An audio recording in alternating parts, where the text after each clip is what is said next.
Olá pessoal, graça e paz. Estamos aí mais uma vez em mais um episódio aqui do Vocação, em mais uma semana, e a gente tem que agradecer primeiro a Deus que tem permitido tudo que aconteceu até esse momento. A gente tem que render graças, né? Amém. Grandes coisas fez o Senhor por nós e a gente está aí mais uma vez com mais um episódio. E também temos que agradecer a você que está aqui conosco, que tem acompanhado o nosso podcast, que tem interagido conosco, clicado aqui no se inscrever, no curtir. Isso é muito importante para nós, tá? Eu já até deixo o pedido aí que você interaja com as nossas redes sociais. Não custa nada para você, isso para nós é muito importante, porque é a oportunidade que nós temos de entender que esse trabalho nosso está alcançando pessoas. Também é uma forma do próprio YouTube ou das próprias plataformas entregar esse conteúdo para outras pessoas. Então, quando você clica aí no se inscrever ou quando você clica aí no curtir, você está ajudando a gente a chegar a mais pessoas, a outros públicos que ainda não foram alcançados aí pelo Vocação Podcast. Então, por favor, se inscreva no nosso canal. Outra coisa interessante, ativa o sininho do YouTube. Quando você clica ali no sininho e coloca para você receber todas as notificações, toda vez que a gente aqui no canal do Vocação Podcast lançar um novo vídeo ou lançar algum conteúdo novo, você vai receber isso com exclusividade no teu celular onde você estiver. Então isso também é interessante porque você está sempre antenado aí nas conversas do Vocação Podcast. E a gente quer agradecer também o Secate Estofados, que está com a gente aí mais uma vez, o Secate, que é o profissional indicado para todo tipo de trabalho relacionado a espumas e tecidos. Então, se você precisar aí de um sofá sob medida, se você precisar de uma cabeceira de cama, o que você precisar, o Secate é a pessoa indicada para isso, você pode entrar em contato com ele. O Secate atende no DDD 18 981 34 86 49. Repetindo para você que está no Spotify ouvindo a gente aí, DDD 18 981 34 86 49. Fala com o Secate, fala que você ouviu lá no Vocação Podcast. Eu tenho certeza que ele vai fazer um preço camarada para você. E também deixar o nosso telefone aqui do Vocação, tá?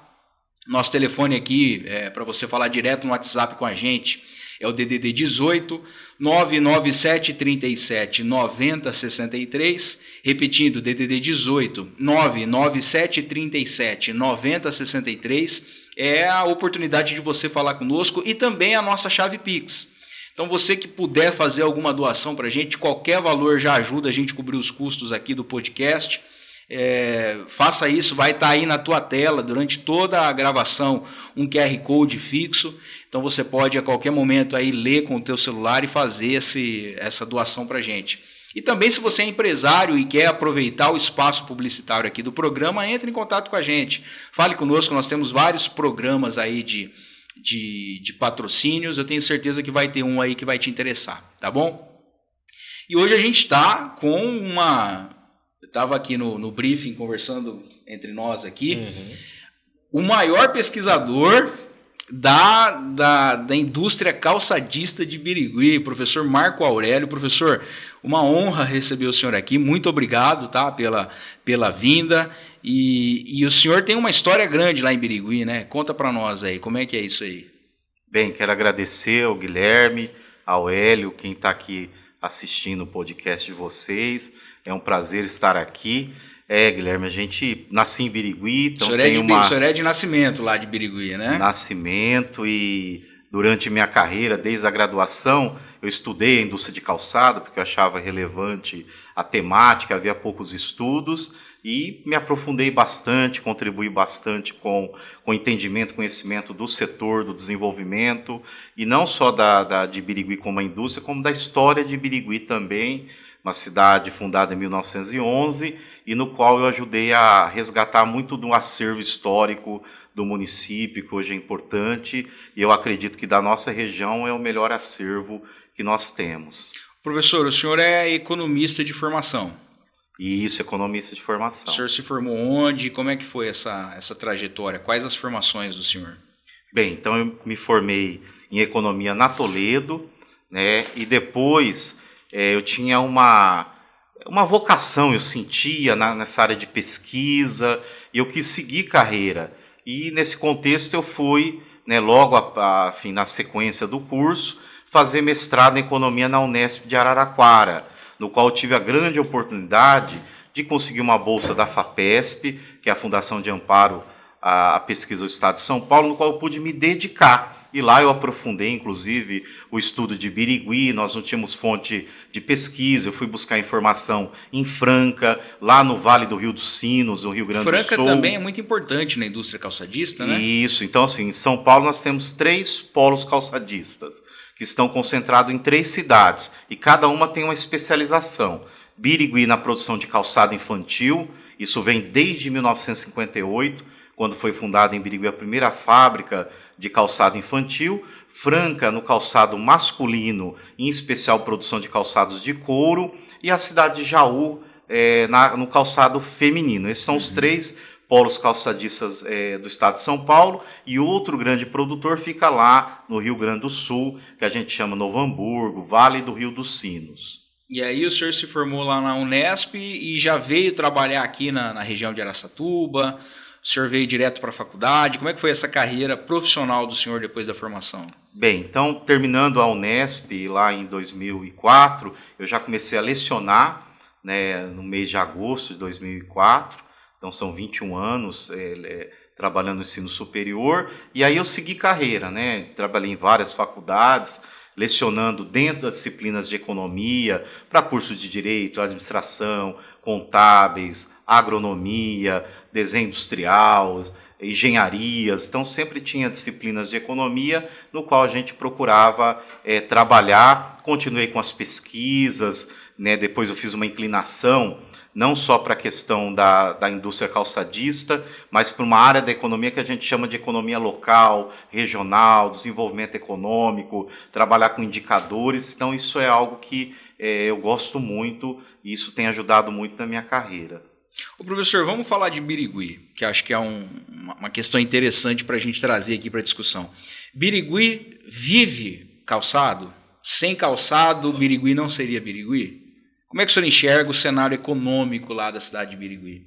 Bem, então assim, né, se a gente pega a história da cidade de Birigui, olhando a questão econômica, o calçado teve um peso muito grande. Hoje diminuiu, apesar de que ele continua sendo importante para a economia da cidade. Mas chegou uma época que 70% dos empregos da cidade de Birigui estavam na indústria de calçado. 70%? 70%, isso nos anos 90. O que traz uma certa preocupação, nós vamos falar um pouquinho disso. Quando uma cidade tem um setor predominante, nos momentos de dificuldade, então a economia ela vive períodos cíclicos, períodos de crescimento e períodos de recessão, de queda, né, atividade econômica. Quando você tem uma única cidade, um único setor, você cria vulnerabilidades. Ou seja, se o setor de calçado não for bem, Birigui não vai bem, é isso, né? E foi isso que aconteceu. Na década de 90, quando nós tivemos o Plano Real, o governo federal, para controlar a inflação, ele implementou algo que a gente chama de âncora cambial, no qual ele trouxe o dólar para o valor do real. Então, um dólar era igual a R$1.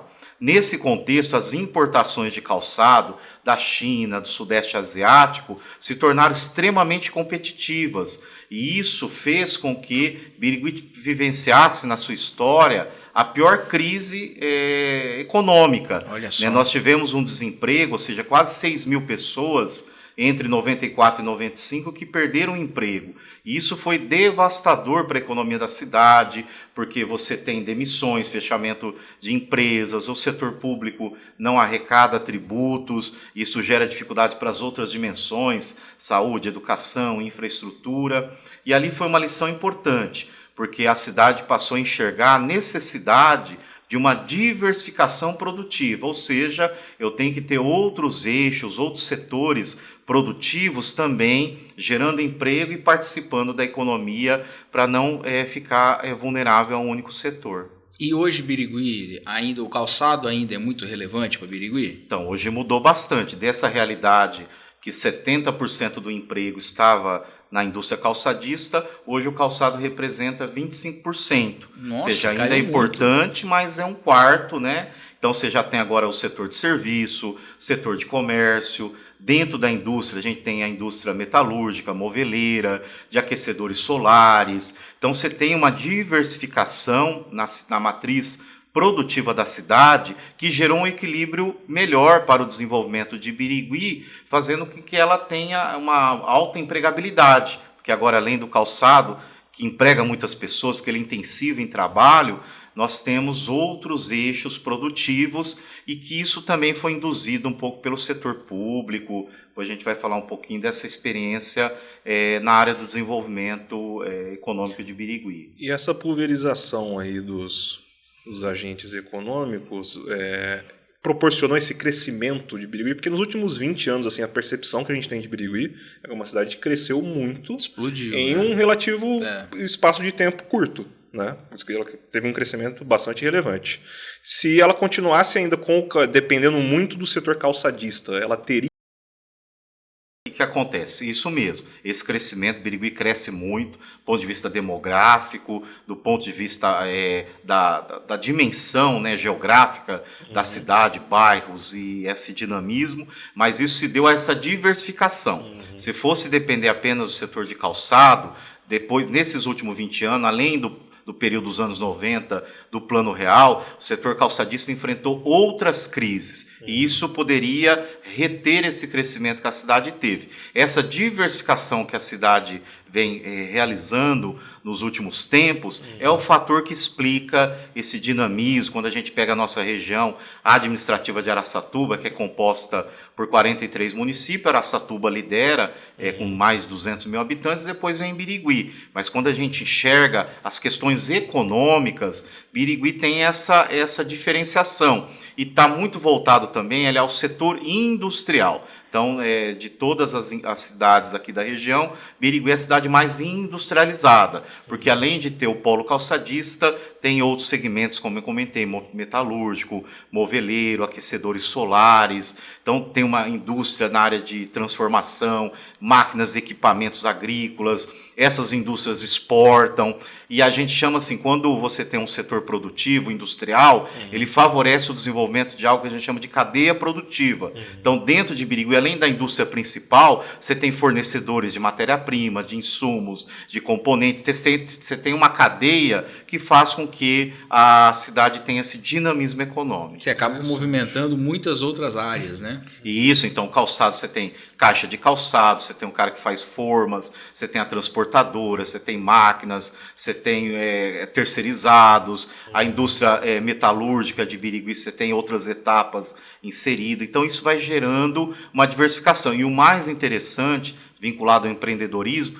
todas essas empresas de Birigui, elas nasceram de empreendedores locais. Então, é uma pessoa que trabalhava numa grande indústria, que adquiriu uma experiência, visualizou uma oportunidade, foi lá e empreendeu, abriu a sua própria empresa. Então, se você pega todas as grandes empresas de Birigui, são empreendedores locais que antes trabalhavam nas atividades do próprio setor. E essa alteração no cenário econômico de Birigui, ele refletiu algo aqui em Araçatuba?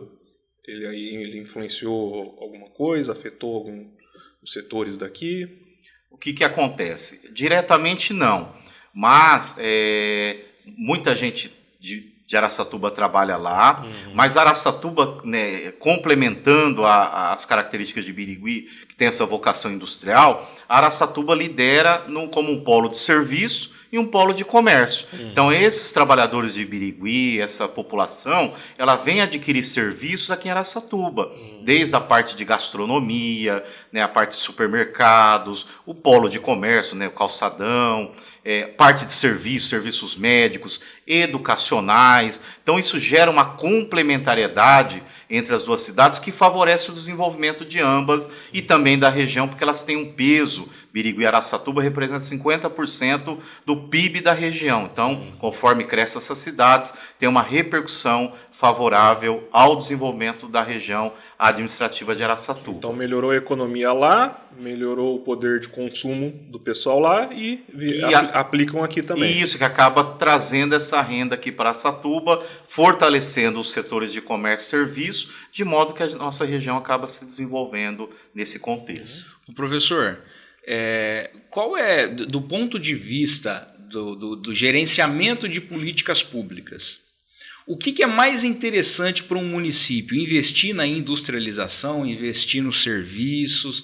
É bom que a cidade seja muito industrializada? Como é que a economia vê isso? Na realidade é assim, cada cidade ela tem ali a sua vocação, suas características. Um primeiro questão importante é entender essas vocações, entender quais são os setores de potencial que a cidade tem e ajudar esses setores se desenvolverem. Ou seja, a cidade tem que olhar para si entendendo que ela é boa. Isso, fazer um diagnóstico inicial, enxergar essas vocações, esses setores e desenvolver. Todos os setores trazem desenvolvimento, não é só o setor industrial. Por exemplo, Araçatuba tem um potencial na área de tecnologia que eu diria que é muito mais interessante do que o setor de calçado, porque é um setor que cresce, é um setor que paga salários elevados, é um setor que gera muita receita de ISS, favorecendo a prefeitura, favorecendo o orçamento e, portanto, as demais políticas públicas. Então, cada cidade tem a sua vocação. Outras têm no setor do agro, no setor do comércio, e todas elas precisam ser, de certa forma, trabalhadas, né, apoiadas. E o primeiro passo é o quê? Criar um ambiente favorável à abertura de negócios, ao desenvolvimento. O setor público tem que criar esse ambiente. Esse é o papel, favorecer as leis, ter uma boa educação, uma boa infraestrutura para dar apoio ao crescimento dessas empresas. Porque isso que o senhor falou é muito interessante e é uma percepção nossa, que a gente não tem esse conhecimento teórico, mas a gente tem essa visão prática de que Birigui, com todo respeito a Birigui, mas Birigui é uma cidade pobre, né? De baixos salários. Isso é por conta da característica industrial ou essa é uma visão errada nossa? Não, na realidade assim. Um dos fatores é a característica de um setor da indústria, que é o de calçado. Então, ao mesmo tempo que ele emprega muito, ele tem salários baixos. Historicamente, o setor de calçado ele tem uma remuneração menor. Isso faz realmente que a cidade tenha um PIB per capita menor, uma renda per capita comparado com Araçatuba, e isso traz problemas do ponto de vista do desenvolvimento também. Porque é o que a gente sempre fala, né? Birigui está crescendo, mas parece que Birigui sempre tem aquele ar de uma cidade mais antiga, eu diria até mais pobre do ponto de vista do PIB per capita mesmo, né? Sim, é isso daí mesmo. Então isso tem uma fundamentação. É uma realidade, então. Por isso também da necessidade de você diversificar a economia, não depender de um único setor, e no caso lá é um setor que é intensivo em trabalho, mas historicamente tem uma base salarial menor. Isso também acontece em Franca e também acontece na cidade de Jaú. Professor, e como que Birigui ele se tornou esse polo calçadista? Qual que foi a origem ali? Por que Birigui? Por que Franca? Historicamente, assim, o que ocorreu por aqui? Bem, então assim, o que acontece? Todas essas cidades, elas tiveram a sua origem num processo no qual você teve um empreendedor inicial, um desencadeador desse processo de industrialização. No caso de Birigui, foi uma empresa chamada Ramos Assunção, em 1958. Então era um período que a cidade fazia uma transição de uma economia agrícola. Naquela época você tinha o algodão, principalmente, como grande produto agrícola. E você teve o quê? A instalação dessa empresa. Esses eram dois irmãos, o seu Antônio e o Francisco Assunção. 1958. Eles visualizaram que havia uma lacuna aqui no interior de produção de calçado infantil.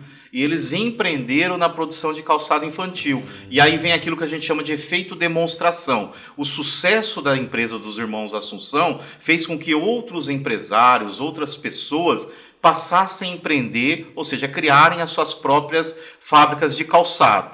E conforme essas fábricas vão nascendo, trabalhadores dessas fábricas começaram a empreender, criando novas fábricas. E aí isso vai dando um efeito de encadeamento, né, que vai fazendo com que o polo se consolidasse. E como a capital São Paulo concentrava a produção de calçado e o salário lá começou a aumentar, como eu falei, né, a indústria calçada ela é intensiva em trabalho e salários mais menores. Então houve um deslocamento dessa produção para o interior, Birigui se beneficiou. E a partir daí teve todo esse crescimento, cujo auge foi na década de 80. Na década de 80 nós tivemos mais de 200 empresas de calçado instaladas em Birigui. Foi a gente chama de período de consolidação do polo calçadista. Enquanto 90 foi um período de crise e reestruturação econômica. E desse número aí, 200 empresas, hoje quantas atuam no setor calçadista? Ali? Hoje Birigui tem entre micro e pequenas empresas, MEIs, mais de 500 empresas de calçado. Tá? Que se relacionam a tudo, né? Tanto o fornecedor quanto a empresa. Isso, você tem do 500 empresas, você tem bastante empresa, tem um potencial de produção grande, são exportadoras, né? Algumas.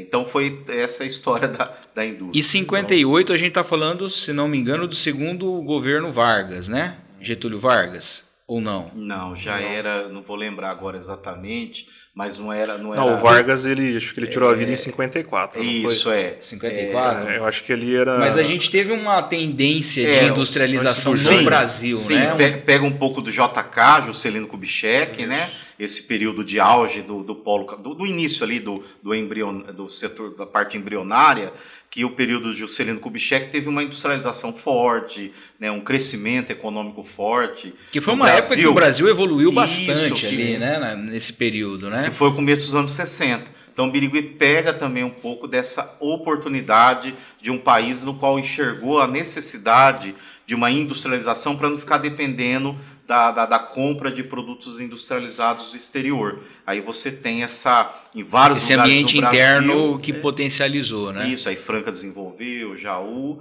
Birigui aqui e outros polos, Bitinga, Bordado, né? Você tem ali Sorocaba, e começa a ter o desenvolvimento geral. Eu fiz essa pergunta porque, obviamente, o cenário nacional é muito importante para as indústrias locais. E aí eu já quero amarrar na situação atual, não falando politicamente, falando economicamente. Como é que é o cenário hoje nacional, econômico? Como o senhor, como economista, tem visto o cenário econômico nacional hoje? A macroeconomia no Brasil? Bem, então o que acontece? O Brasil ele tem tido crescimento, né, seja do ano passado para cá, mas ainda é um crescimento que é preocupante pela forma como ele vem sendo realizado. Né? Hoje a gente tem algo que me preocupa muito, que é o endividamento da população, né? O governo tomando uma série de medidas, como exemplo agora consignado para os trabalhadores do setor privado, que gera um consumo no qual você traz dinheiro do futuro para consumir no presente. Então você tem crescimento agora, mas você cria uma situação preocupante em relação ao futuro. E outra complicação nossa, que isso vai trazer desdobramentos logo, é que o governo ele tem o quê? Um déficit público muito crescente. O que é o déficit público? O governo ele gasta mais do que arrecada.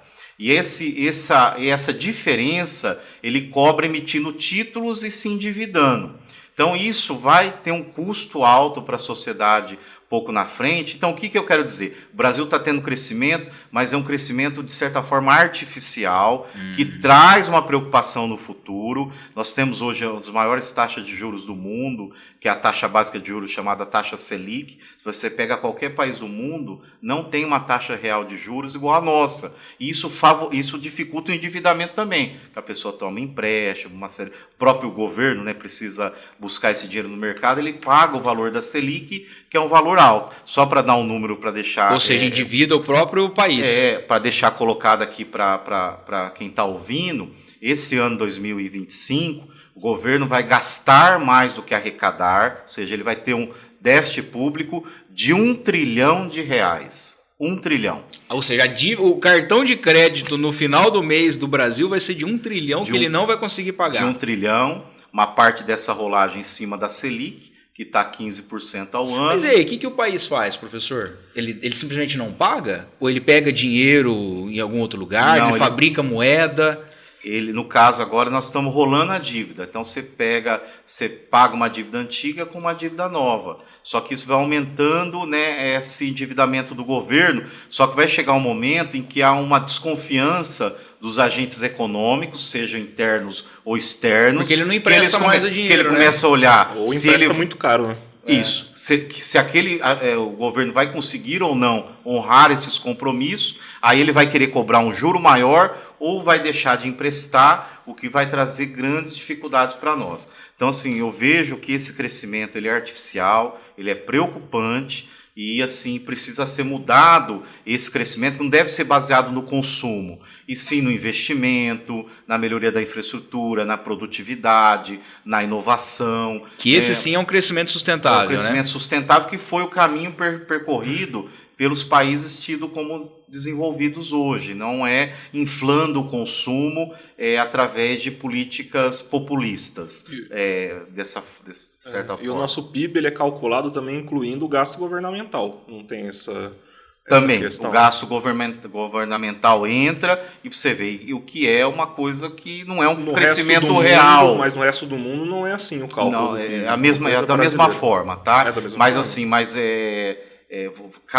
Você tem lá o consumo, investimento, as exportações e os chamados gastos do governo que compõem o PIB e, portanto, o crescimento. É que no resto do mundo o crescimento não é baseado nesse crescimento dos gastos, nesse endividamento das famílias, nesse consumo que é um consumo que você traz renda do futuro para aplicar no presente. É um crescimento baseado no investimento, na melhoria da produtividade, na inovação, na tecnologia. Também. Os outros países considera também, né? Mas o componente gasto do governo é menor dentro dessa perspectiva de crescimento. Eu digo isso então ele é mais real, ele é mais sustentável. A gente pega, por exemplo, o PIB aumentou X%, mas não necessariamente com aumento de carga produtiva. Pode ser também aumento do gasto governamental para compor essa porcentagem. Então. Sim, houve um aumento de um ano comparado com o outro. Professor, e aí quando a gente fala de taxa Selic alta, a gente fala também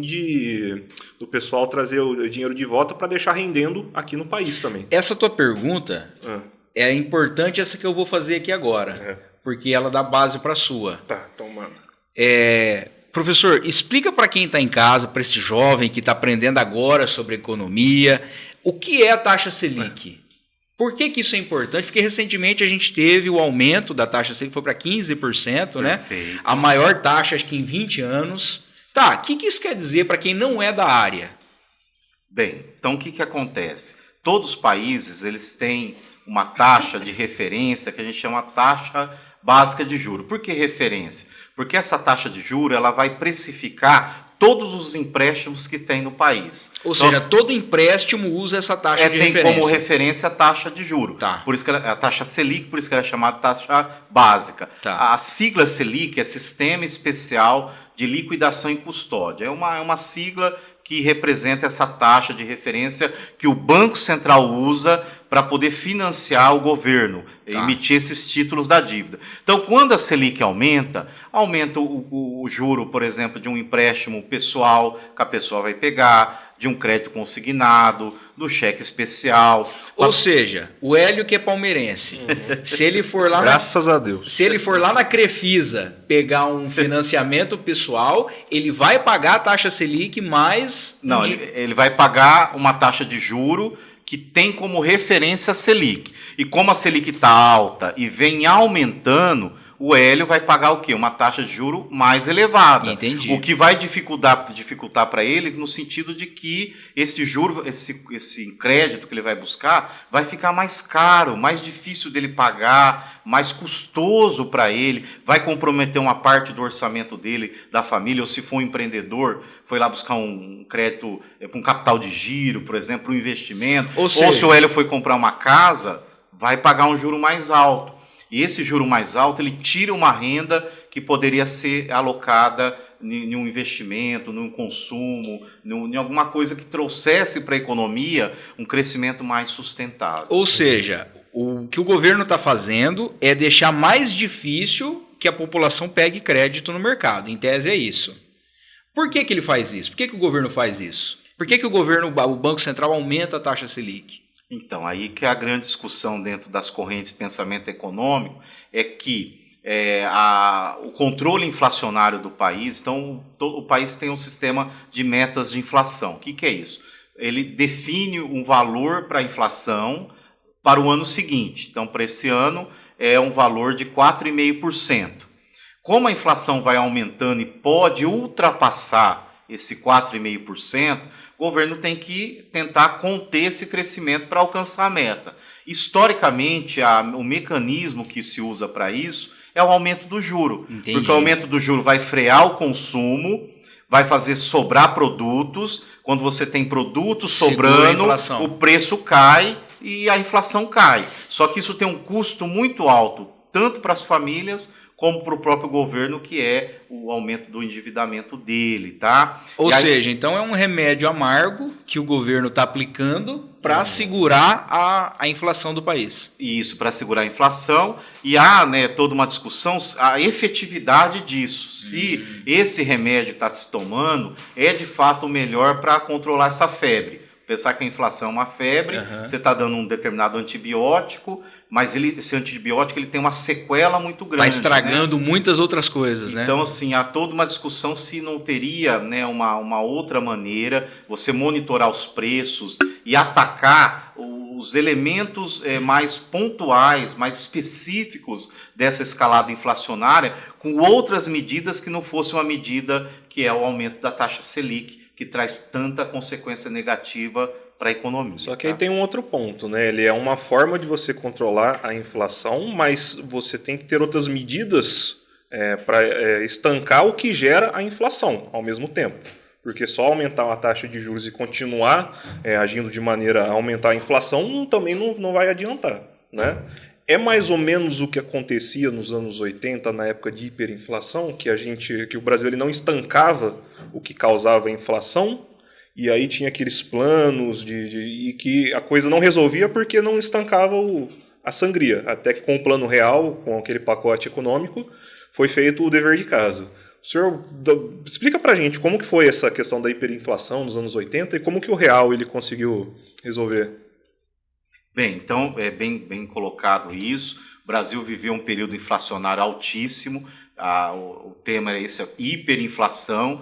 O pessoal às vezes não conhece, muita gente mais nova nasceu pós-Plano Real. Você tem uma inflação aí de um dígito, né, que a gente fala. No período da hiperinflação, nós tínhamos uma inflação de mais de 1.000% ao ano. Então, para o pessoal entender, uma caneta que custasse R$1 e no 1º de janeiro, em 31 de dezembro, ela estava valendo R$1.000. Olha, você imagina você controlar suas finanças, as empresas definir preço, todo esse trabalho econômico. Ou seja, historicamente, nenhum país do mundo conseguiu se desenvolver sem uma inflação controlada. E isso o Plano Real teve esse papel. Em relação a essa hiperinflação, realmente era isso. O governo não conseguia controlar a inflação porque ele fazia um diagnóstico errado. Ele não identificou, de fato, a causa da inflação. Ele atacava a consequência e não a causa, né? E uma das causas era o déficit público que o governo tinha. Então, hoje também é uma discussão de que esse gasto exagerado do governo,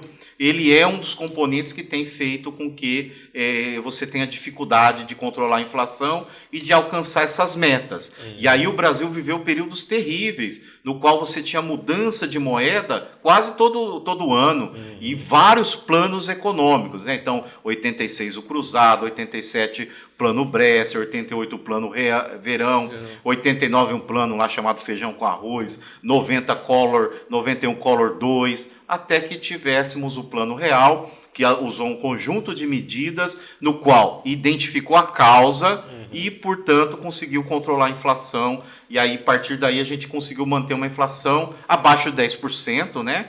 que é uma inflação que a gente chama de um dígito. E a causa da inflação, então, ali era o déficit público. Então. Hoje, olhando historicamente, as pesquisas econômicas mostram que o gasto excessivo do governo, né, o déficit público, gerava inflação. Por quê? Porque naquela época o déficit público ele era financiado com a emissão de moeda. Então, quando você emite muita moeda, você distorce os preços relativos e isso gera inflação. Hoje o governo financia com o seu endividamento. Ele não emite moeda, só que ele não gera inflação, mas ele gera um endividamento que vai trazer, em algum momento, uma consequência muito pesada para a sociedade brasileira. E é bom pontuar assim, que inflação não é o que a gente pensa assim, que é aumento de preço, é o aumento da base monetária. É mais ou menos isso? Como que é a inflação? Isso. Na realidade, assim, ela tem várias origens, mas a inflação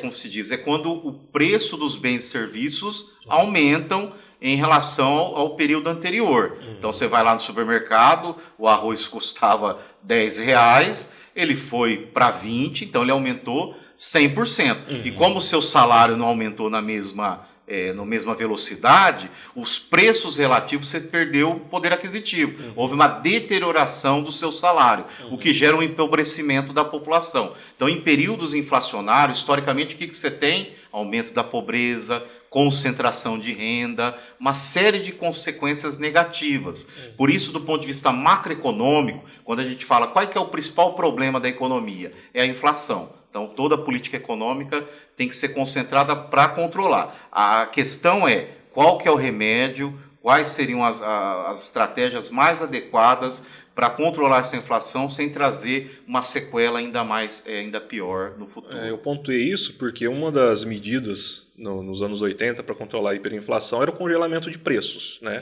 Porque a ideia que se vendia era que os empresários, os comerciantes estavam aumentando o preço por ganância, seja o que for, e que se o governo ele proibisse o aumento, ele pararia a inflação. Ele até tabelou, né? Algumas coisas tabelou os preços. Era né? Sunab, né? O órgão. Era isso. Então, assim, como partiu de um diagnóstico errado das causas da inflação, utilizou-se medidas como essa, foi em plano cruzado, que é o congelamento de preços, que trouxe uma consequência danosa para a economia, porque quando você tabela o preço, você pode, muitas vezes, foi o que aconteceu, colocar o preço abaixo do custo de produção e gerar um desabastecimento na economia. Então faltava carne, faltava leite, abrir o supermercado, você só podia comprar 1 quilo de carne, 1 quilo de leite, um botijão de gás. Então surgiu coisas assim que a pessoa às vezes nem acredita. A Polícia Federal ia caçar boi no pasto, ver se achava boi, né? Tinha aquela fila do supermercado. Tinha os fiscais do Sarney, né? Fiscais do Sarney. Incentivava o cidadão a fiscalizar e denunciar o empresário. Além de ter todo aquele problema de inflação, e do governo criava uns problemas bizarros que piorava tudo. Isso não gerava crescimento, era um crescimento vazio, mas não se desenvolvia. Mas eu imagino também, professor, que foi assim, poxa, foi um momento desesperador do Brasil, né? Eu fico imaginando quem estava dentro, entendeu? O cara que era responsável politicamente por resolver o problema. Talvez eu esteja sendo simplista, mas hoje para nós é fácil porque a gente olha para a história e vê os acertos e os erros. Beleza. Mas imagina na época, né? Não tinha muito o que fazer, né? Foi desesperador, né? Isso. O Guilherme está trazendo, isso é verdade. Naquela inflação como estava, que eu falei de 1.000% ao ano, chegou a 2.400% a inflação, né? Quer dizer, se uma caneta custava R$1 em janeiro, em dezembro ela estava custando R$2.400. R$2.400. E é bom colocar para os mais novos que, além do congelamento que foi lá no Sarney em 86, nós tivemos no plano cruzado, dentro das medidas esperadas, o congelamento dos ativos financeiros. Que era o que eu ia perguntar. Então, a pessoa tinha lá a poupança ou conta corrente, E ela só podia sacar hoje o equivalente a R$50. Então vamos pegar o Hélio e o palmeirense. Palmeirense não, como que é? Palmeirense mesmo. O Hélio tinha um casamento marcado, ele tinha que pagar o buffet, não sei o que, só podia sacar R$50. Né? Você ia comprar uma casa, só podia sacar R$50. O empresário vendeu lá aconteceu em Birigui várias falências de empresas no plano Collor, porque o empresário tinha feito venda de calçado, só que ele não tinha dinheiro para comprar matéria-prima, porque a conta corrente dele foi congelada.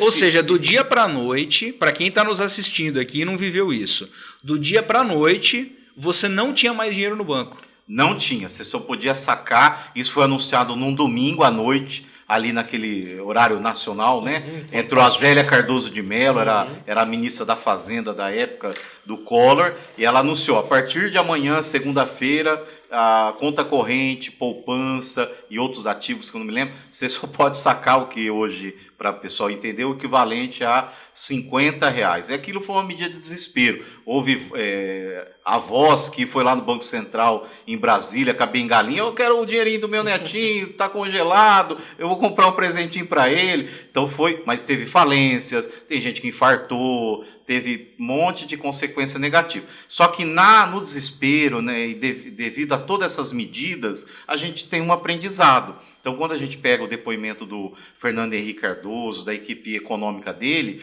o Plano Real deu certo porque eles viram os erros do passado. Então, eles fizeram tudo aquilo que evitou tudo aquilo que deu errado. Ou seja, foi uma construção, né? E aí vem uma questão importante, exemplo, no Plano Real, quando o Plano Collor foi anunciado de surpresa no domingo à noite, o Plano Real foi tudo construído de forma transparente, didática, junto com a população, porque eles viram que não adianta fazer essas medidas repentinas. Sim. E aí foi essa construção, e aí o Brasil venceu a primeira etapa para avançar no desenvolvimento, que é ter uma inflação controlada. Agora a gente tem que avançar. E aí uma dúvida minha, assim, no meio desse caos econômico aí, de todos os lados, nos anos 80, como que o pessoal conseguia preservar um pouco do valor do dinheiro?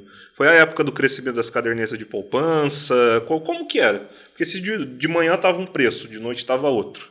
E aí taxa de juros e tudo mais. Como que o pessoal conseguia guardar de alguma forma ou investir de alguma forma o dinheiro? Então, aí o que acontece? Nesse período, havia alguns mecanismos bancários, e a poupança é uma delas, que de certa forma ele dava a rentabilidade da inflação. Era uma forma de preservar, mas não havia nenhum ganho real. Você no máximo cobria aquele valor que a inflação tinha. Você não perdia. E outro mecanismo, sabe qual que era? Você recebia o dinheiro hoje do seu salário, você faltava no serviço, corria no supermercado. Porque se você fosse à tarde, você não comprava a mesma coisa que você compraria de manhã. Você transformava o dinheiro em um ativo, em um objeto, né? Uma coisa para se preservar. E sabe que tinha nas casas? Tinha um quartinho de mercadoria. Então a mãe comprava 10 sacos de arroz, 10 de sal, comprava um monte de coisa porque era a forma de preservar. Esses tempos, né? A origem da despensa na casa era dessa época, né? Dessa de armazenar época. O alimento. Você pensou de comprar 5 sacos de sal, 10 de arroz, uma família de 3, 4 pessoas, porque era a forma de você materializar um produto, porque o dinheiro em si ele perdia ao longo do tempo. Então, eu acompanhava minha mãe no supermercado, vinha 4, 5 carrinhos, tinha que até com um caminhão lá buscar o carrinho, porque o que tinha mais de supermercado, sabe qual que era o funcionário? Não era do caixa, eram os meninos magrinhos, remarcador de preço. Então eles passavam assim, e às vezes o remarcador estava chegando, você tem que ser mais rápido que ele para pegar ali a lata de sardinha, né, o pacote de óleo. Professor, foi desesperador esse momento econômico, né? Foi, graças a Deus, a gente passou desse período, foi um aprendizado, mas como eu falei para você, na década de 80, os estudos mostram que essa hiperinflação que nós tivemos, ela aprofundou a concentração de renda no Brasil, ampliou a pobreza, ou seja, fez o país se empobrecer mais, né? E isso é uma consequência negativa da inflação, por isso gerou trauma, e a inflação tem que ser algo que o governo tem que realmente gerenciar, mas identificando adequadamente as suas causas. Isso pode voltar a acontecer? Pode, né? Assim, o Brasil tem essa memória inflacionária, no qual as empresas remarcam preços, mesmo não tendo ali um impacto nos seus custos, e sim por impulsão, né? Então isso o governo tem esse cuidado, né? Instituiu esse sistema de metas de inflação para justamente evitar que isso aconteça, né? Que Ou isso seja, não pode voltar. Certo ou errado, o aumento da Selic é uma medida para a gente tentar evitar esse terror que foi a década de 80, né? Sim, foi um mecanismo, ele tem sim conseguido alcançar o resultado dele. Não é à toa que o governo vem desde o ano passado aumentando a Selic, chegou em 15%, não deve aumentar mais, pelo aquilo que a gente tem acompanhado, e os preços, né, os índices de inflação têm já mostrado uma queda, um arrefecimento, e o ano que vem ele começa a reduzir essa Selic. Só que a gente vai viver um período ainda grande, uma Selic que é uma taxa básica de juro das mais altas do mundo. Tá? Apesar desse assunto estar delicioso, a gente Mas gosta, né, desse assunto. Deixa eu só fechar aquele parêntese, eu ia fazer a pergunta, e você pontuou, muito bem pontuado, né? Mas aí, professor, a gente está falando da Selic alta, então a gente está falando que compensa mais a gente deixar o dinheiro guardado do que gastar, do que rodar esse valor. De uma maneira grosseira, né? Mas tem algum ponto positivo? Porque, por exemplo, se a nossa taxa de juros é alta, o investidor lá de fora ele acha interessante comprar títulos, fazer... Mas essa modalidade de investimento que ela não vai girar o capital aqui dentro, né? Quais são as causas disso? É interessante de alguma forma? Não é interessante? Bem, o que acontece? Quando você tem uma taxa de juros de um país alta, como é o caso do Brasil, ele se torna atrativo em termos de investimento internacional. Porque você pega no Japão a 1% e aplica aqui a 15%. Então você tem uma entrada de um capital, mas não é um capital bom, não é um capital, de certa forma, positivo para a economia. É o que a gente chama de um capital especulativo. Ele fica aqui enquanto tiver essa taxa de juro favorável para ele, né? Mas do ponto de vista econômico, eu diria assim, não tem nada de bom de nós termos uma taxa de juro alta. É, né? bom para quem está fora. É bom para o investidor, como você falou também, né? Pessoa que tem um capital, ele aplica lá no Tesouro Selic, outras aplicações, o dinheiro dele vai render ali, gerando, né, enfim, multiplicando, mas para a sociedade como um todo, para o setor produtivo, para o desenvolvimento do país, taxa de juro elevada só traz consequências negativas. Entendi. A gente gosta muito desse assunto aqui. Acho que deu para perceber, né? A gente teve aí o prazer de receber o presidente do Corecon aqui, sim, o Odilon Guedes. Inclusive você que está nos acompanhando aí pode resgatar no histórico. Nós tivemos uma conversa de alto nível, igual a gente está tendo aqui com o professor Marco Aurélio. E o Odilon também é uma pessoa de muita bagagem, né, professor? Sim. Odilon é uma pessoa fora da curva. E foi um prazer para o Vocação Podcast receber ele, como é um prazer receber o senhor. E o senhor está falando aí que hoje o senhor enxerga o cenário econômico nacional com um pouquinho de receio. Porque existe, de alguma forma, uma forçação de barra aí do governo federal. Tá, beleza. Que mensagem que o senhor, como economista, deixaria aí para a dona de casa que está nos assistindo e fala assim, professor, como é que eu faço com o meu dinheiro? O que ela deve fazer nesse momento? A dona de casa, o jovem que tem um dinheirinho ali da mesada guardada, o que esse pessoal faz com esse dinheiro nesse momento? Bem, assim, tem que sempre tomar cuidado com o nosso orçamento, com as finanças pessoais, e assim, evitar todo custo com esse juro que a gente tem de tomar emprestado, porque a gente tem uma taxa de juro muito alta, isso gera endividamento, e fugir dessas medidas populistas, de certa forma, que o governo tem implementado, como esse crédito consignado da pessoa do setor privado, né? Porque antes o crédito consignado era específico do setor público. E aí ele abriu essa modalidade do setor privado, né?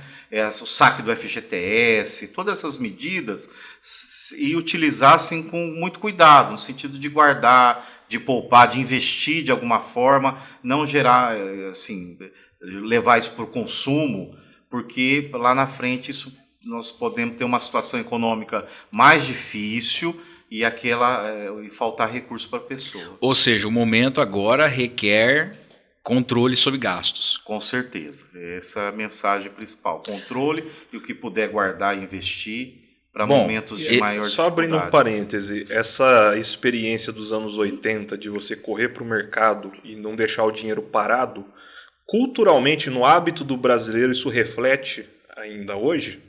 Porque a gente está falando que hoje o melhor é ter um pouco mais de cuidado e tudo mais. Será que o hábito daquele pessoal daquela época, ainda, dos mais velhos, eles têm esse hábito ainda de não vamos poupar? Até porque eles tiveram experiência de vou guardar meu dinheiro e aí Vou perder. Perdeu. Né? Será que o professor enxerga isso ainda de alguma forma? Há estudos que mostram, exemplo, o próprio congelamento que o Collor fez, de o pessoal desconfiar da caderneta de poupança, de guardar dinheiro, de ter desencadeado uma cultura de gasto e não uma cultura de poupança, o que dificulta, né, o país. Aí você tem os índices de alto endividamento da população, uma série de problemas, e é consequência um pouco disso sim, tanto dessa hiperinflação como desses planos econômicos que impactou muito a vida das pessoas e gerou esse descontrole, né, orçamentário, de finanças, que tem e que é prejudicial à economia nossa. A gente teve agora na segunda eleição do Lula, quando o Lula voltou ao poder agora em 2020... Na terceira eleição, na verdade. Agora, recente, né? Em 2023, eleição. 2023, eu me lembro que correu muita conversa, assim, de bastidor, de pessoal próximo da família, de que, não vamos deixar o dinheiro na poupança, porque ele vai congelar a poupança de novo, né? Teve essas soltaram esse boato a nível nacional, né? É claro que em economia a gente não pode cravar nada, e eu nem quero que o senhor crave nada, mas eu acho que está meio fora de cogitação qualquer congelamento de poupança, né, professor? Sim. Para tentar deixar o pessoal de casa mais tranquilo. Importante colocar assim que a história nos ensina muito e os problemas gerados lá com esse sequestro aí dos ativos financeiros do Collor deixou uma lição muito amarga e isso nunca mais volta. Até porque foi criado mecanismos constitucionais, legais, que impedem o governo de tomar uma medida desse tipo. Então o pessoal pode ficar tranquilo, pode fazer a sua poupança, aplicar dentro das modalidades que hoje tem disponível para você guardar dinheiro, que é importante para os momentos de dificuldade, ter sua reserva de emergência. Então temos que voltar a ter essa cultura que os japoneses têm, o pessoal dos países desenvolvidos tem, e que é tão importante para a vida das famílias. Bom, o professor falou aqui da oportunidade, da necessidade que nós temos nesse momento de economizar, de guardar dinheiro, de gastar com o estritamente necessário. E é por isso que eu quero avisar o pessoal de casa aí que se você realmente precisa de alguma coisa relacionada a estofado, a sofá, você precisa fazer um excelente orçamento. Senão você vai ter problema aí financeiro, e para isso a gente deixa aí o pessoal do Secate Estofados, que é um pessoal que trabalha sério, que é um pessoal que eu tenho certeza que vai ter o preço justo. Então a gente deixa aí esse agradecimento e deixa esse convite para você que precisa fazer alguma coisa relacionada a sofá, a cama, a cabeceira, qualquer coisa relacionada a espuma e tecido, o pessoal da Secate Estofados pode te entregar isso com qualidade dentro de um orçamento justo. Você pode falar com eles no DDD 18 981 34 86 49. DDD 18 981 34 86 49. E mais uma vez pedir também que você interaja aqui com as nossas redes sociais, tá? Que você se inscreva no nosso canal, você que está gostando aqui desse bate-papo que a gente está tendo aqui de economia, assuntos como esses que a gente quer trazer aqui no Vocação Podcast. É a oportunidade que nós temos de sempre estar levando conhecimento para você aí de casa, trazendo pessoas qualificadas, como é o caso aqui do professor Marco Aurélio, que é mestre em economia, professor. Qual que é a área do mestrado? Economia. Mestrado em economia pela Unesp de Araraquara. É esse tipo de gente aí que a gente está tendo o privilégio de conversar aqui e está sendo muito bom. Então, assim, deixe salvo aí na tua lista de contatos. O telefone do Vocação Podcast é o DDD 18 997 37 90 63. DDD 18 997 37 90 63. É também a nossa chave Pix, se você que quiser fazer alguma doação. A economia também é apertada para a gente aqui, né? Então, você que puder ajudar de alguma forma aí a gente a cobrir os custos aqui do podcast, você nos abençoa. Mas é muito importante que você interaja conosco, deixe o seu comentário, deixa a sua percepção aí da conversa, de como é que está a evolução de tudo isso que a gente está falando aqui. Professor, a gente quer aproveitar mais um pouquinho aí do conhecimento do senhor. Eu tenho uma dúvida que tem me assombrado já há um bom tempo. Como é que o senhor, como economista, apesar de que não é a área de formação do senhor, mas acredito que o senhor tem alguma base aí para falar conosco. Como é que o senhor tem visto a evolução, o crescimento das criptomoedas? Isso é preocupante? Isso é só mais uma moeda que está sendo lançada? Isso não vai substituir o lastro, né, das moedas nacionais? O senhor tem alguma visão a respeito disso? Bem, Guilherme, é um tema que realmente eu tenho acompanhado um pouco à distante, mas tem crescido. É interessante a gente ver muitos jovens, né, principalmente, por causa do aumento que teve de valores desde o lançamento das criptomoedas, essa questão de não depender do Banco Central, você ter uma liberdade. Então, toda uma discussão sobre isso, mas ainda você não tem uma regulamentação, tem uma série de... O Banco Central está tentando criar mecanismos, então a preocupação em relação enfim, acontecer algo e o valor cair. Então, assim, é algo que tem que olhar. Se a pessoa quer aplicar recursos, pode aplicar nas criptomoedas também, mas tem que diversificar sua cesta de investimento, por uma parte e acompanhando isso ao longo do tempo, para não concentrar tudo lá e ter alguma coisa mais complicada no futuro em relação a esse investimento que ele fez. Até porque a criptomoeda não é um investimento em si, né? Eu acho que primeiro ela é uma espécie de câmbio que também pode ser usada, até certa forma, como um investimento, né? Mas o que o professor está falando para a gente aqui é principalmente a palavra-chave, talvez seja diversificação da cesta, né? Isso. Porque acho que é um pouquinho que o senhor está falando aí. Quanto maior o risco, mais o lucro. Então o pessoal vê esse lucro assombroso que dá a criptomoeda, entre aspas, e fala assim, vou investir tudo que eu tenho aqui. Você pode perder tudo. Porque também. Isso deu margem àquelas empresas que prometiam, né, retornos garantidos, e muita gente perdeu muito dinheiro nisso, né? Eu conheço muita gente. Ou seja, tem que tomar cuidado, né, professor? É isso. Então, assim, pode você alocar um pouco do recurso que você tem lá, mas com certo cuidado. Tá. Vamos falar um pouquinho, para a gente já caminhar para o final, vamos falar um pouquinho aí sobre a atuação do senhor de professor. O senhor já está há um longo tempo na jornada aí, né? Como é que o senhor vê essa questão da formação superior, da importância da formação superior, para essa juventude que está nos assistindo aí? Qual a importância desse curso superior, até para a economia como um todo, né? Para o cenário econômico, para a vida pessoal da pessoa? O senhor como professor. Bem, a vida pessoal da pessoa é dura, hein? A pessoal da pessoa humana. Da pessoa humana. O Guilherme, é um tema importante, né, para os jovens. Eles têm que continuar essa trajetória de estudo. Para a minha vida, ter feito o curso superior foi fundamental, né, em termos de qualidade de vida, de oportunidades, de ascensão social. Então, assim, quando a gente pega as estatísticas do mercado de trabalho, que a gente chama de mercado formal, que é o de carteira de trabalho registrada, está muito claro que, conforme você aumenta o grau de instrução, principalmente quando você tem um curso superior completo, há uma mudança muito grande de patamar salarial, né? Chega a ser o dobro, no caso de Araçatuba, quando você pega o ensino médio completo, compara com o ensino superior completo, o ensino superior ganha o dobro do ensino médio. Então, vale a pena. A questão da cidadania também. Você faz ensino superior de qualquer curso que a pessoa queira, na área de exatas, humanas, biológicas, é uma pessoa transformada, mais crítica, tem uma participação cidadã maior.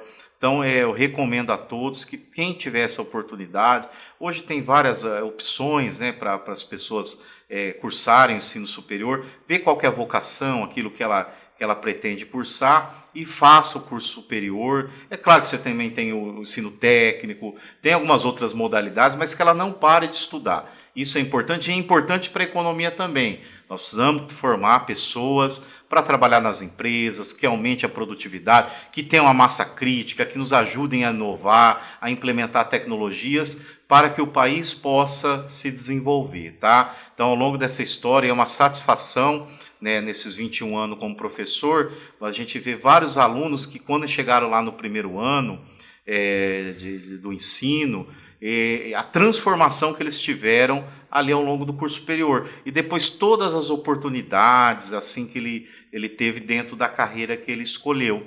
Então assim, a gente recomenda muito que siga esse caminho, quem puder e tiver oportunidade. Isso é muito importante, né? Então você que está nos acompanhando aí, que está assistindo, principalmente você jovem, invista no conhecimento, né, professor? Invista na formação, porque eu acho que é mudar o patamar. O senhor hoje leciona em qual instituição aqui? Bem, hoje eu estou na faculdade da Fundação Educacional Araçatuba, que é a FACFEA, que é uma faculdade de Araçatuba, uma fundação que se dedica muito à questão da qualidade do ensino.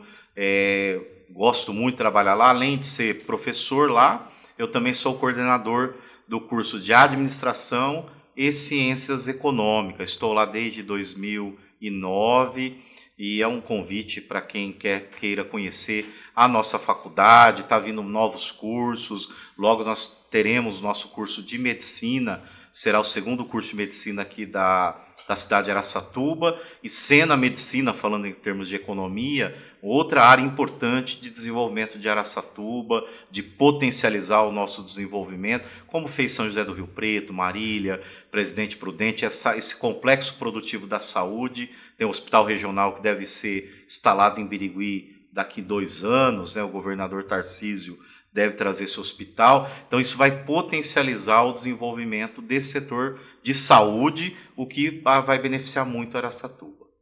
Legal. Professor, a gente quer agradecer demais o tempo do senhor aqui. Eu acho que é uma conversa que a gente sempre gosta de ter aqui, né? Dessa parte da economia. Gostaria também de deixar o Vocação à disposição para o senhor, para a própria instituição, caso o senhor queira aí trazer alguma novidade, trazer alguma questão. Mas gostaria que o senhor falasse agora um pouquinho do projeto pessoal também, do Observatório Econômico, da importância desses indicadores municipais, de onde isso veio, como é que o senhor teve essa ideia e a importância dessa startup, não, dessa... É uma startup? Sim, uma startup, sim, né? Sim. A importância dessa startup. Bem, agradeço, né, para falar um pouquinho. Então, nessa trajetória, eu tive a oportunidade de trabalhar como diretor de desenvolvimento econômico na Prefeitura Municipal de Birigui, e lá eu vi a dificuldade que nós tínhamos, enquanto economista, para pensar nas políticas públicas de desenvolvimento, geração de emprego, atração de investimentos, de termos dados e indicadores atualizados sobre a economia do município. E a partir daí eu comecei a pensar em criar uma empresa que pudesse oferecer esse trabalho para outros municípios. Eu fui me especializando nisso e tive a oportunidade agora em 2023 de criar a minha empresa, a minha startup, que se chama Plataforma Observatório Econômico.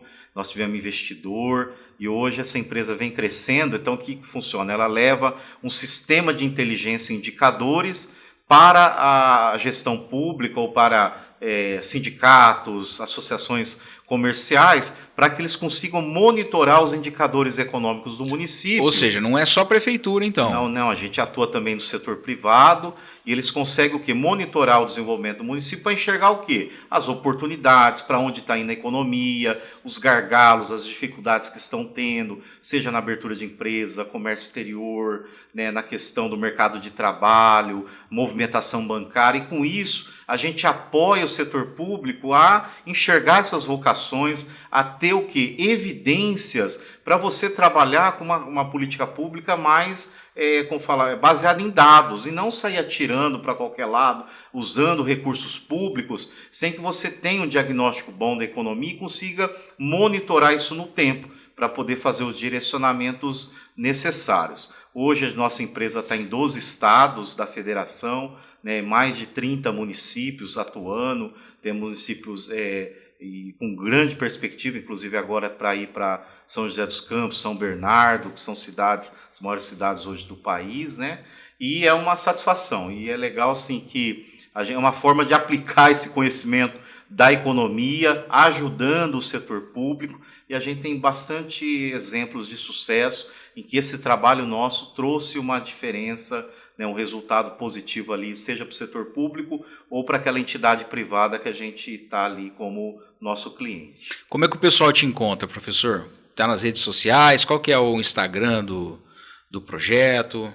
Bem, então nós temos o Instagram, que pode procurar lá Observatório Econômico. Observatório Econômico, tudo junto. Isso, tudo junto. O pessoal pode fazer contato também por lá e a gente apresenta, né, o nosso trabalho para que eles possam entender e explicar, né, como que a gente ajuda, né, nesse trabalho, seja do setor público ou do setor privado. Quem está nos ouvindo aí, que é lá da Baixada Santista, que é de outro estado, pode procurar o Observatório Econômico que vai ser atendido pelo pessoal, é isso mesmo, independente da localidade, né? Com certeza, nós temos dados no Observatório de o país, todas as cidades, todos os estados, inclusive assim, não só a gente tem clientes município, como a gente tem clientes que têm abrangência estadual. Então, a Associação Goiânia de Supermercados é um cliente nosso no qual a gente tem um trabalho de monitoramento de toda a rede de supermercados, geração de emprego, abertura de mercados no estado de Goiás. O mesmo lá em Santa Catarina, com uma associação comercial que ela como fala, representa todo o estado de Santa Catarina. Então a gente tem esse olhar local e também pensando em termos estaduais. Que legal, parabéns, professor. Parabéns, obrigado pela vinda aqui. A gente quer encerrar, a gente sempre encerra aqui o Vocação Podcast com uma ideia de Martinho Lutero, que foi parado na rua por um sapateiro, e o sapateiro pergunta assim para Lutero, fala, Lutero, como é que eu posso servir melhor a Deus? Talvez esperando aí alguma coisa relacionada a, sei lá, abra uma igreja, ou faça uma doação, ou um monte de coisa, e na verdade a resposta de Martinho Lutero é, olha, faça um bom sapato e venda a um preço justo. Então, baseado nessa ideia de Martinho Lutero, eu passo a pergunta para o senhor. Como é que um economista pode servir melhor a Deus, ou como um professor pode servir melhor a Deus? Bem, assim, se dedicando com paixão, com amor, com carinho naquilo que faz, sempre buscando entregar mais do que aquilo que, de repente, a gente é contratado ali, e ter realmente entusiasmo. Hoje eu sinto assim que falta, às vezes, você está ali numa empresa, exercendo alguma atividade, fazer aquilo com entusiasmo, né, e dando ali a sua contribuição dentro da sua área, que com certeza isso vai ser um exemplo bom, outros vão seguir esse exemplo e com isso a gente vai caminhar em termos de bem-estar para a sociedade. Muito bem. Alguma coisa para complementar? Perfeito.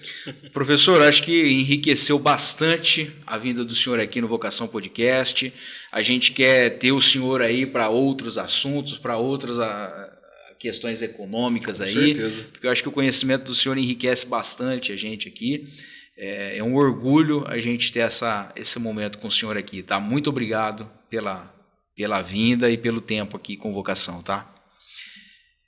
Bom, a gente quer agradecer a você que esteve conosco aí até agora, a gente quer agradecer você que se inscreveu no nosso canal, você que interagiu conosco, isso é muito importante para nós, como eu disse lá no início. Então, assim, não deixe de se inscrever no nosso canal, não deixe de compartilhar esse conteúdo com outras pessoas, e a certeza que você tem aqui é que o Vocação vai continuar sempre trazendo conteúdos de qualidade, entrevistados de primeira linha, para a gente conseguir trazer boas conversas aqui, edificar a tua vida de alguma forma. Esse é o nosso objetivo central. Então a gente agradece a você que esteve até esse momento aqui conosco, e já deixando o desafio aí, porque semana que vem tem mais, e a gente quer você aqui de novo semana que vem, tá bom? Deus abençoe a todos e até sábado que vem.